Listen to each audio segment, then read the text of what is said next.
اور اس کے بدلے وہ کمپٹیٹیو ایگزام کے تھرو لیے جاتے تھے، اور اچھے عقل مند پڑھے لکھے ہائی آئی کیو کے لوگ لیے جاتے تھے تاکہ ان کو ریپرزینٹ کر سکے۔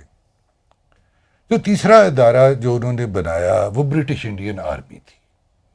برٹش انڈین آرمی کا کام یہاں پر کمپنی بہادر کا قبضہ برقرار رکھنا تھا۔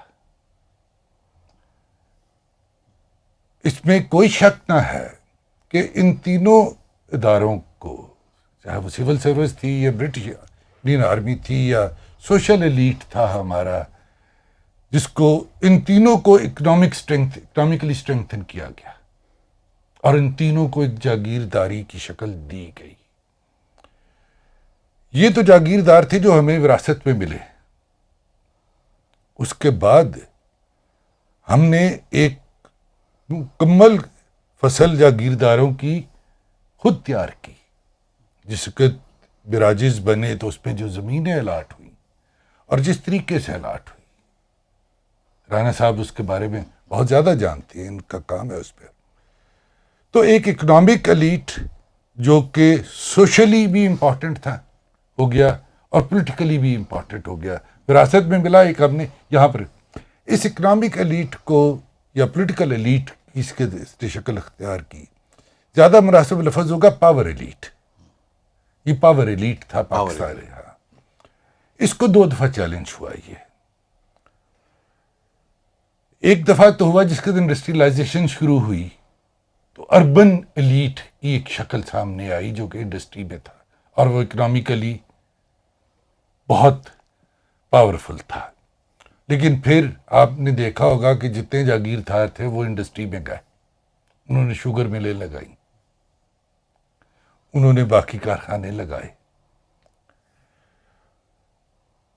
دوسری دفعہ چیلنج ہوا یہ پاور ایلیٹ جو تھا، جس کے 70s میں لینڈ ریفارمز کی بات ہوئی، اور ان سب نے گینگ اپ کیا اس لینڈ ریفارمز کے خلاف اور اس وقت کی حکومت کے خلاف، اور رجیم چینج ہوا اس کے بعد۔ یہ پاور ایلیٹ پاکستان میں ہم نہ ختم کر سکے۔ ہمارا ہمسایہ ملک ہندوستان جو تھا، انہوں نے لینڈ ریفارمز کر لی۔ ہمارے ہاں جو پرابلم نظر آتی ہے، انڈیا میں پرابلم ہے لیکن بہت کم ہے۔ انہوں نے لینڈ ریفارمز کر لی تو انہوں نے اس مسئلے کو بہت حد تک سالو کر دیا، ہم نہ کر پائے۔ رانا صاحب، پاکستان جس طرح ڈاکٹر صاحب نے ڈیٹیل بتائی کہ ایک جاگیردار، پھر بیوروکریسی، پھر برٹش آرمی، یہ ایک چیزیں تھیں۔ پاکستان بنا تو آپ کے خیال سے یہ کس طرح سے یہاں پہ کس طرح سے چیزیں، اور وہ کون لوگ تھے جو جاگیردار بنے اور کیا تھا، تھوڑا سا وہ مجھے بتائیے گا۔ میرے خیال ہے تھوڑا سا پاکستان بننے سے پہلے کو بھی دیکھنے کی ضرورت ہے۔ 1745 سے لے کر یہ جو ڈاکٹر صاحب نے فرمایا جیسے برٹش انڈین آرمی جو ہے وہ کریٹ ہونا شروع ہو گئی تھی، انہیں لالچ کیا دی گئی ہوگی، کیونکہ وہ تو بہت عام لوگ تھے، غریب لوگ تھے۔ عام طور پہ جو سپاہی بھرتی کیے جاتے تھے، آفیسران تو تمام کے تمام جو پڑھنے میں آتا ہے، جو دیکھنے میں آتا ہے، وہ تو سب برٹش آتے تھے، مقامی تو آفیسر تھے نہیں، کوئی نہیں۔ تو 3 چیزیں سامنے آتی ہیں۔ ایک تو ان کو ایک وردی دکھائی جاتی تھی، جو اشتہار اویلیبل ہیں انٹرنیٹ پہ، آج کوئی بھی نکال کے دیکھ سکتا ہے۔ ایک اس کو بندوق دکھائی جاتی تھی، جس نے یہ بندوق اور یہ وردی پہننی ہے تو بھرتی ہو جائے اور قوم کی خدمت کرے۔ یہ اس زمانے کے اشتہارات ہیں جو، لیکن کوئی کیوں بھرتی ہو کسی کے لیے، وہ چونکہ لینڈ لیس ہوتا تھا، وہ غریب ہوتا تھا، یا کسی نواب کا بچہ نہیں ہوتا تھا، کسی کمیونٹی سے تعلق رکھتا تھا، تو ان لوگوں کو یہ جائیداد یا زمین جس کو ہم عام زبان میں کہتے ہیں وہ دی گئی۔ آفیسر تو اگر برٹش انڈین آرمی کا دیکھا جائے، جو ہسٹری نظر آتی ہے، جو اویلیبل ہے، وہ تو 1923 میں پہلی دفعہ جو ہے آفیسر سب کانٹیننٹ کے لوگوں کو لیا گیا۔ غالباً جو سب سے پہلے لیے گئے ان میں میر جعفر کے مشہور ترین جو خانوادے سے تعلق رکھتے تھے ہمارے اسکندر مرزا صاحب، جو بعد میں صدر پاکستان بھی بنے، بلکہ پہلے صدر جو پاکستان کے بنے وہ وہی تھے۔ پاکستان بننے کے بعد وہی خانوادے جو کبھی سپاہی برتی ہوئے تھے یا کسی قبیلے کے چیف رہے، چھوٹی سی کمیونٹی تھی یا بڑی کمیونٹی تھی، ان لوگوں کو برٹش سرکار نے اپنا لائل رکھنے کے لیے، وفادار رکھنے کے لیے زمینیں الاٹ کی۔ اور جیسے کہ ڈاکٹر صاحب نے فرمایا، غلام محمد بیراج جب بنا، غلام محمد بیراج میں سب سے پہلی الاٹمنٹ ہوئی اس کے ارد گرد جہاں جہاں وہ نہریں جانی تھیں، اس بیراج ایریے کی جو زمینیں تھیں، وہ تو آپ دیکھیں تو آپ کو حیرت ہوگی کہ کس کس کے نام الاٹ ہوئی ہیں۔ 16,000 سے نیچے تمام ہیں، عموماً 5,000 سے لے کے 16,000 کے درمیان کی ایکڑ وہ الاٹ کی گئی۔ اس کے بعد جو دوسرا گدو بیراج بنا، دوسرے بیراج بنے ہیں، وہ ان تمام میں یہ کچھ ہوا۔ تو جاگیردار وہ جو ایلیٹ کلب رہا، جس کو ہم اشرافیہ کہتے ہیں، پاکستان بننے کے بعد بھی رہا، آج بھی ہے، آج بھی زمینیں الاٹ ہو رہی ہیں۔ اور آپ جانتے ہیں کسی کو 500 ایکڑ الاٹ ہو رہی ہے جبکہ اب زمین نہیں ہے۔ لیکن جو میرے لیے کوشچن ہے وہ یہ ہے کہ انگریز نے یہ نظام یہاں کے لوگوں کو اپنے وفاداری کے عوض بنایا زمین دینے کا، لیکن میں نے کوئی چیز ایسی نہیں پڑھی جس میں یہ دیکھوں کہ جو انگریز سرکار یہاں پہ آئی تھی یا جو انگریز نے اپنے وہاں سے لوگ لائے جن کو یہاں بیوروکریسی میں رکھا، جس کام کے لیے بھی رکھا، ان کو یہاں کی مقامی زمینیں الاٹ نہیں کی گئی۔ پاکستان بننے کے بعد آج بھی چل رہی ہیں یہ۔ ڈاکٹر صاحب، ویسٹرن ڈیموکریسیز اور اس میں برطانیہ کا بھی بڑا نام آتا ہے، اس میں بیوروکریسی کا ایک بڑا یعنی رول ہوتا ہے کسی بھی ڈیموکریسی میں، کوئی انلائٹن بیوروکریسی اور پھر ایک مڈل کلاس کا۔ تو آپ کس طرح سے دیکھتے ہیں کہ یہاں پہ کس طرح سے اس کو یعنی ڈیزائن کیا گیا کہ ہم ڈیموکریسی کو آج بھی ترستے ہیں؟ دیکھیے، ڈیموکریسی کے حوالے سے میں بات کروں گا، برطانیہ میں 3 ایسے واقعات ہوئے جنہوں نے اس کو منفرد کر دیا باقی یورپین کنٹریز سے، جس طرح اسپین ہے یا فرانس ہے، وہاں جو ڈیموکریٹک ڈیولپمنٹ ہوئی، خاص طور پہ میگنا کارٹا آتا ہے، اس کے بعد یہ بلیک ڈیتھ پلیگ آتی ہے، اس کے بعد کانٹریکٹ شروع ہوئے لیبرز کے درمیان اور جاگیرداروں کے درمیان، پھر گلوریس ریولوشن آتا ہے اور انڈسٹریل ریولوشن آتا ہے۔ جب بھی ہم ویسٹرن ڈیموکریسیز میں انگلینڈ کا ماڈل دیکھتے ہیں اور باقی ماڈل دیکھتے ہیں اور ان کو ہم کمپیئر کرتے ہیں، تو ہم ایک بات کرتے ہیں کہ extractive institutions and inclusive institutions, اور وہی ہم یہ دوسری طرف ہم کرتے ہیں ایکسٹریکٹیو انسٹیٹیوشنز۔ تو ان کا جو اکنامک ماڈل تھا، کیونکہ لوگوں کی امپاورمنٹ کے ساتھ اس چیز کے اوپر چلا گیا کہ ہم لوگوں سے ایکسٹریکٹ نہیں کر سکتے ریسورسز، اگر وہ والنٹیرلی ہمیں دینا چاہیں تو ہم اس کے ساتھ چلیں گے اور اس کے اوپر ہم حکومت اپنا ریونیو بلڈ کرے گی۔ تو اس کو ہم کہتے ہیں کہ ان کے اندر کچھ ورچوئس سرکلز پیدا ہو گئے تھے کہ خاص عرصے کے بعد وہ ایک سٹیپ آگے چلے جاتے تھے، تھوڑی بہتری آ جاتی تھی، رائٹس کی باتیں ہونی شروع ہو جاتی تھیں۔ اب ہمارے ہاں لیکن ان کے جو سلوک تھا کالونیز کے ساتھ وہ بھی بالکل مختلف تھا۔ وہاں پر انہوں نے پورا انڈینچرڈ لیبر اور اس قسم کی چیزیں، ایون آپ بنانا اسٹیٹ کی جو بات کرتے ہیں نا، ان کی بھی پرانی ٹریڈیشن وہی ہے جو انہوں نے وہاں پر ہمارے ضوابط کو سامنے رکھتے ہوئے اپنائی گئی تھی۔ جو سلوک انہوں نے ہمارے ساتھ کیا، کیریبین میں بھی انہوں نے، جس کو شوگر پلانٹیشنز ہم کہتے ہیں، انہوں نے بالکل یہی سلوک کیا۔ تو اب ہمارے ہاں جو انسٹیٹیوشنز پیدا ہوئے مختلف قسم کے، وہ یہ ہوئے کہ وہ ایکسٹریکٹیو تھے کہ یہاں سے پیسہ نکالو، کیسے نکالو، چاہے آپ کو ہیومیلیٹ کرنا پڑے، یہ میتھڈ تھا ان کا۔ ٹھیک، فرانس فینن کی ایک میں کوٹ کرتا جاؤں گا، کہتا ہے پرابلم یہ نہیں ہے کہ انگریزوں، ہمارے جو کلونیل لارڈس تھے، انہوں نے ہمیں کہا کہ تم بد تہذیب ہو، تمہیں بولنے کی تمیز نہیں ہے، تمہیں کھانے کی تمیز نہیں ہے، تم سپیریئر نہیں ہو، انفیریئر ہو، تم گھٹیا ہو، تم کالے ہو۔ لیکن افسوس یہ ہے کہ ہم نے اس پہ یقین کر لیا، ہم انہیں اس کو مان کے بیٹھ گئے اور ابھی تک مانے ہوئے ہیں۔ وہ چلے گئے ہیں لیکن ہم اس کے ساتھ زندہ ہیں اور ہم نے انہی چیزوں کے اوپر فخر کرتے ہیں۔ ڈاکٹر صاحب آپ نے بات کی کہ انڈیا نے لینڈ ریفارمز کو امپلیمنٹ کیا، اور کیا وجہ تھی کہ پاکستان میں اس طرح سے نہیں ہو سکی، یا آپ بتا رہے ہیں کہ 70s میں یہ کچھ کوشش کی گئی، لیکن دوسری جانب جب ہم یہ دیکھتے ہیں کہ اکثر لوگ یہ بھی کہتے ہیں کہ جو ذوالفقار علی بھٹو تھے وہ بھی ایک جاگیردار تھے، تو وہ کس طرح سے لینڈ ریفارمز اور نیشنلائزیشن اس طرح کی چیزوں میں آئے؟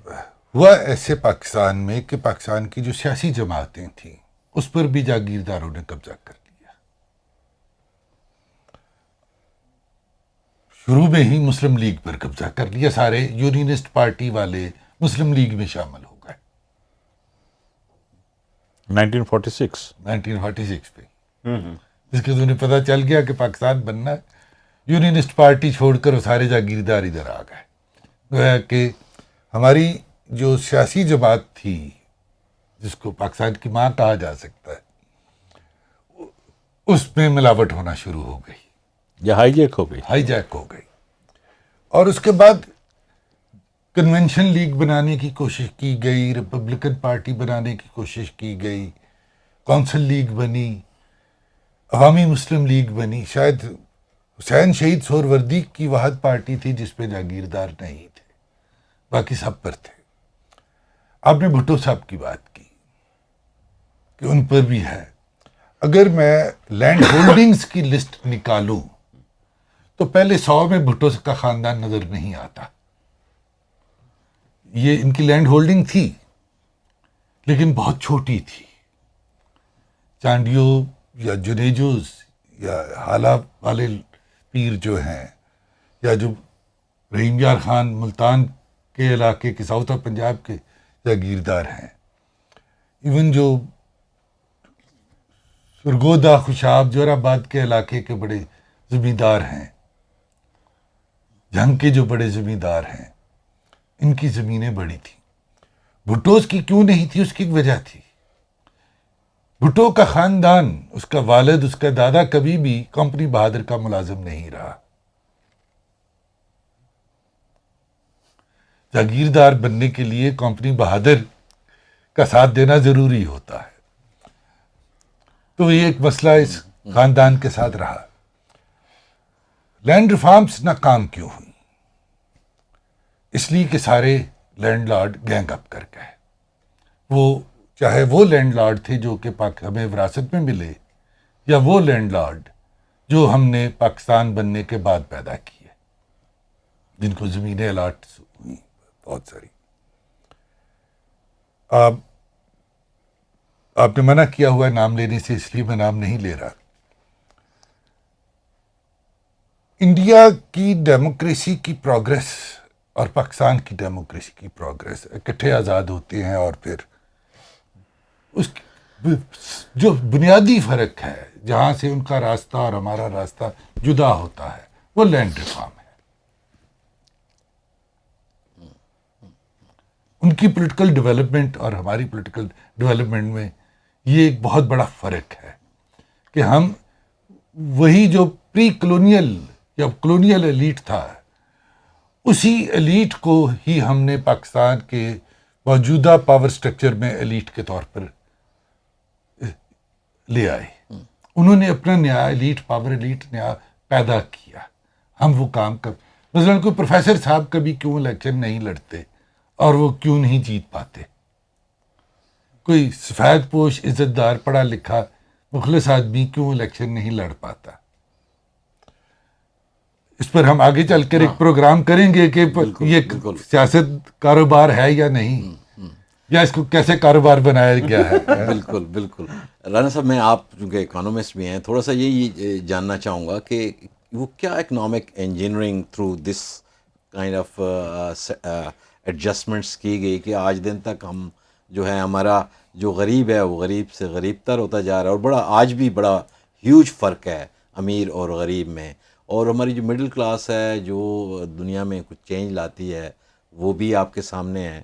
تو کس طرح سے آپ اس کو انالائز کریں گے؟ دیکھیے، پاکستان پرائمریلی تو ایک زرعی ملک ہے، اور اگر آپ غریب طبقے کو سامنے رکھیں تو پورے پاکستان میں جو غریب اگر شہروں کی طرف بھی آ رہے ہیں وہ تو اس سوسائٹی سے آ رہے ہیں جس کو ہم ایگریریٹ سوسائٹی کہتے ہیں یا علاقے کہتے ہیں یا گاؤں کہتے ہیں. زیادہ تر تو ان لوگوں کے پاس وہاں لینڈ ہولڈنگ تو ہے نہیں. اگر آپ نے کسی قسم کی پراسپیرٹی لانی ہے اور جو لینڈ پڑی ہے، میں اس میں تھوڑا سا ایڈ کروں، اگر میں غلط یاد نہیں ہے 1979 تک کا جو economic survey of Pakistan release ہوتا تھا، جو ایشو شائع کیا جاتا تھا سرکار کی طرف سے، اس میں پاکستان میں جو لینڈ ہولڈنگز تھیں کس کے پاس کتنی ہے وہ میں نے دیکھی ہیں، بڑی ڈیٹیل ہے اس کے اندر. لیکن مجھے حیرت یہ ہے کہ 1979 کے بعد وہ اکنامک سروے میں نظر نہیں آتی. یہ اتفاق ہے کہ وہ خاص ایرا اسٹارٹ ہو چکا تھا اور لینڈ جو تھی وہ معذرت کے ساتھ لفظ بندر بانٹ ہونا شروع ہو گئی تھی. اگر آپ نے پراسپیرٹی لانی ہے، غربت کو دور کرنا ہے، تو جو مزارے ہیں جن کے پاس زمینیں نہیں ہیں، پہلے تو ان کو، کیونکہ وہی کام کرتے ہیں، تو فوڈ سیکورٹی بھی انشور ہو جائے گی آپ کی، ان لوگوں کی آمدن بھی تھوڑی سی بہتر ہو جائے گی. ان کو تھوڑا سا آپ جو ہیں وہ لینڈ دیں، بجائے اس کے کہ ان سب کا جو ہے وہ رخ شہروں کی طرف ہو جائے، اور شہر آپ کنٹرول نہیں کر سکتے. ہمارے ارد گرد آپ دیکھ لیں، آپ تمام سلم ایریاز بنے ہوئے ہیں، اس میں تمام غربا آ کے کام کرنے والے جو ہیں بیچاروں کو یہاں کام بھی نہیں صحیح طریقے سے مل پاتا، بہت بری حالت ہوتی ہے. پھر کیا ہے، چوری چکاری بڑھتی ہے.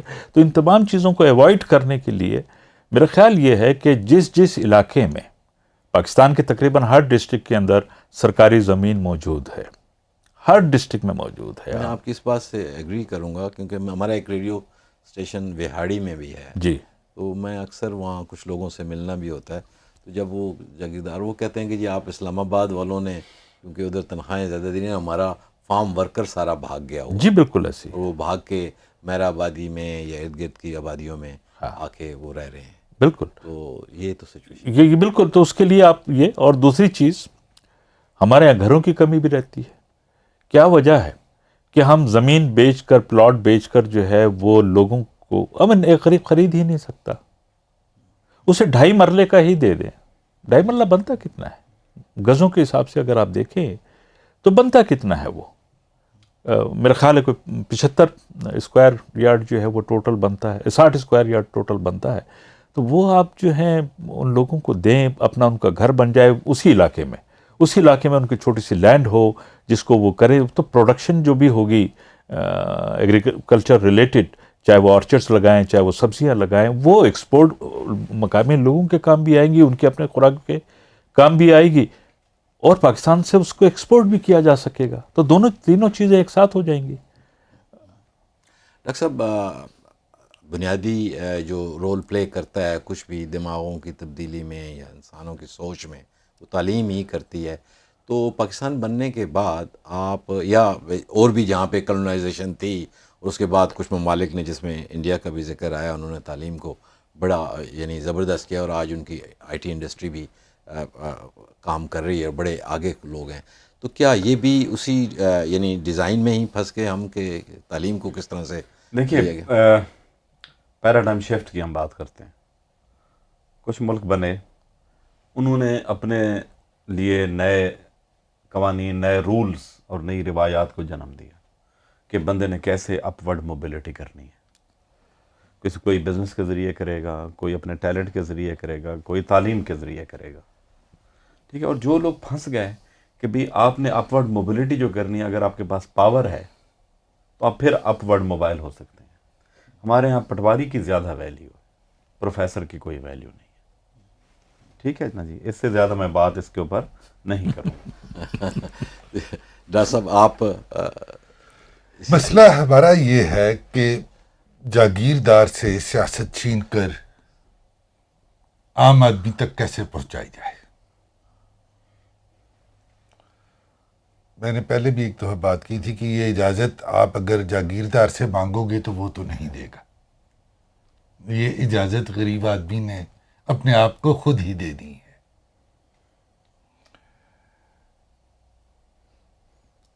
اس کا طریقہ صرف ایک ہے کہ ہم مینٹلی کچھ قیدوں سے آزاد ہوں. ہم ووٹ کیوں ڈالتے ہیں؟ کیا ہمیں برادری کے لیے ووٹ ڈالنا چاہیے؟ کیا ہمیں اس آدمی کو ووٹ ڈالنا چاہیے جو ہماری زبان بولتا ہے؟ کیا ہمیں اپنے علاقے کے آدمی کو ووٹ ڈالنا چاہیے؟ یا ہمیں اس آدمی کو ووٹ ڈالنا چاہیے جو میرا مسئلہ حل کر سکتا ہے؟ جس وقت ہم یہ پرانا جو طریقہ کار تھا ووٹ ڈالنے کا اس کو چھوڑ کر ایشو بیسڈ ہو جائیں گے کہ ہم اپنے مسائل کے حل کے لیے ووٹ ڈالیں گے، بجائے اس کے کہ میں یہ میری گلی کا رہنے والا ہے، یہ میرے محلے کا ہے، یہ میرے شہر کا ہے، یہ میری زبان بولتا ہے، یہ میری برادری ہے، یہ مجھے تھانے سے چھڑوا کے لے آئے گا۔ تھانے کچہری کی سیاست ہوتی ہے نا، تو اگر بھائی تھانے کچہری کی سیاست سے نکلو گے تو آپ ایشوز پر آؤ گے نا، پھر آپ دیکھو گے کہ مجھے پانی چاہیے یا نہیں، مجھے ہسپتال چاہیے یا نہیں، مجھے اسکول چاہیے یا نہیں۔ تو ہمیں بیسیکلی اپنے غریب آدمی کو ووٹ کیا ہوتا ہے اور ووٹ کیوں ڈالا جاتا ہے یہ سمجھ آنی ضروری ہے۔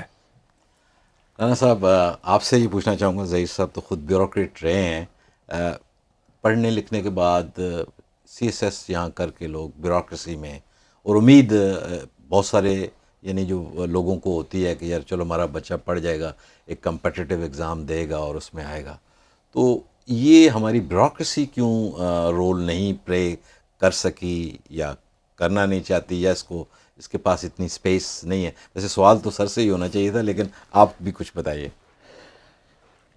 میرا خیال ہے ان کو جب پہلی دفعہ تیار کیا گیا تھا وہ کمپنی سرکار کی خدمت کے لیے تیار کیا گیا تھا۔ آج بھی وہ کمپنی سرکار ہی کی خدمت میں ہیں، ان کو کتابیں بھی وہی پڑھائی جاتی ہیں، ان کو جو ریکروٹ کرنے کا طریقہ کار ہے وہ بھی وہی ہے۔ ڈاکٹر صاحب زیادہ بہتر بتا سکتے ہیں کہ ان کا جب آخری انٹرویو ہوتا ہے وہ انٹرویو لینے والا کون ہوتا ہے؟ ڈاکٹر صاحب، بہت سارے لوگ سی ایس ایس کرنا چاہتے ہیں اور وہ جانا بھی چاہتے ہیں، اور ایک چینج بھی اگر آنی ہے۔ CSS کرنا چاہیے۔ CSS آج بھی واحد نوکری ہے جس پر آپ فخر کر سکتے ہو کہ میں نے اپنی محنت سے حاصل کی۔ ہم ان بچے جو CSS کرتے ہیں ان کو کریم آف دا نیشن کہتے ہیں کہ کمپٹیٹیو ایگزام سے ایک پروسیس سے گزر کر آئے ہیں، لیکن پھر ہم وہ جو بچہ ایک پروسیس سے گزر کر آتا ہے ہم اس کے ساتھ کرتے کیا ہے؟ یہ ہم جاننا چاہیں گے آپ کے ساتھ کیا ہوا۔ اس کو سول سرونٹ بننا ہے یا حکمران بننا ہے؟ وہ ریاستی ملازم جو ہے، وہ سول سرونٹ ہو، وردی والا ہو یا بغیر وردی کے ہو، وہ حکمران کیوں بن جاتا ہے؟ یہ جو اس کو ٹریننگ دی جاتی ہے اس کو دو باتیں کہی جاتی ہیں، ایک کہ تم سپیریئر ہو، اور یہ جو زہر کا ٹیکہ ہے جو اس کے دماغ میں لگایا جاتا ہے سپیریئرٹی کا، اس کو عام آدمی سے علیحدہ کر دیتا ہے، وہ حکمران بن جاتا ہے، اور جو ہی وہ حکمران بن جاتا ہے وہ نہ ہی تو سول رہتا ہے اور نہ ہی سرونٹ رہتا ہے۔ ایک تو یہ ہوتا ہے۔ دوسرا،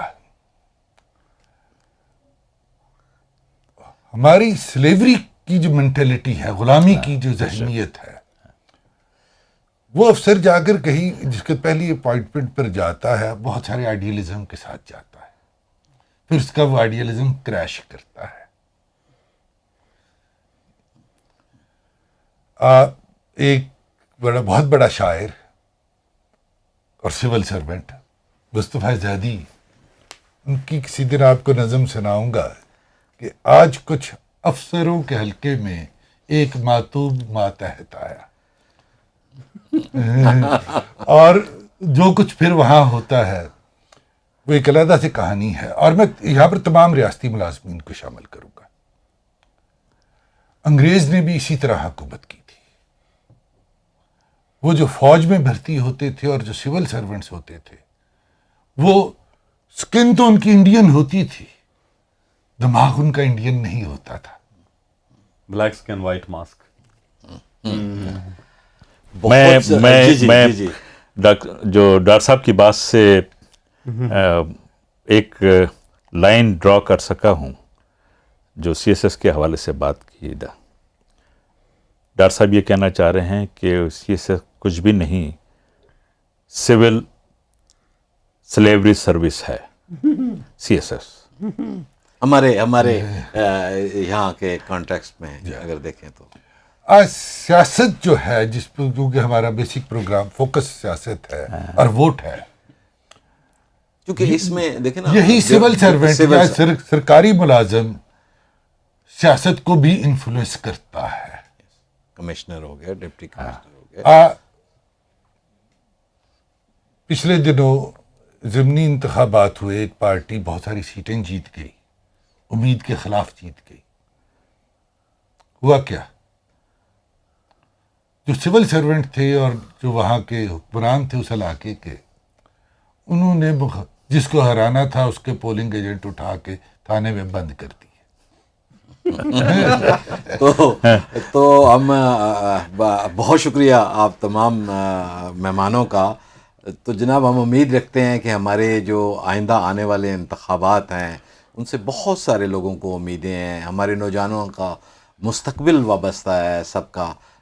وہ ایک واقعی میں سول سروس کرتے ہوئے، اس ملک کے مسائل کو دیکھتے ہوئے، امپارشل ہو کے ہمارے جو ووٹ ہیں، ہماری جو خواہشات ہیں، ہمارے جو لوگ آ کے ووٹ دیتے ہیں دور دراز علاقوں سے، ان کو صحیح طریقے سے گنا جائے گا اور تاکہ صحیح نمائندگی آ سکے. اور دوسرا یہ ہے کہ نوجوان بہت سارے جو سی ایس ایس کرنا چاہتے ہیں وہ ضرور کریں، اور لیکن یہ ہے کہ اس ملک کی خدمت کرنے کے لیے، سروس کرنے کے لیے، نہ کہ رول کرنے کے لیے. اور یہی وجہ ہے کہ آج آپ دیکھیں جب آپ ایسا کرتے رہیں گے تو آپ کی پوسٹنگ ٹرانسفر بھی کوئی اور کر دے گا اور کدھر سے کدھر آپ کریں گے. تو اس کے لیے بھی ضروری ہے کہ آپ ایک لوگوں کی سروس کی طرف توجہ دیں اور لوگوں کی نمائندگی کو ٹھیک طرح سے سامنے لے کے آئیں. اتنا ہی میرا خیال ہے آج کے پروگرام میں. آپ سب لوگوں کا بہت شکریہ. Again thank you very much. Pakistan زندہ باد.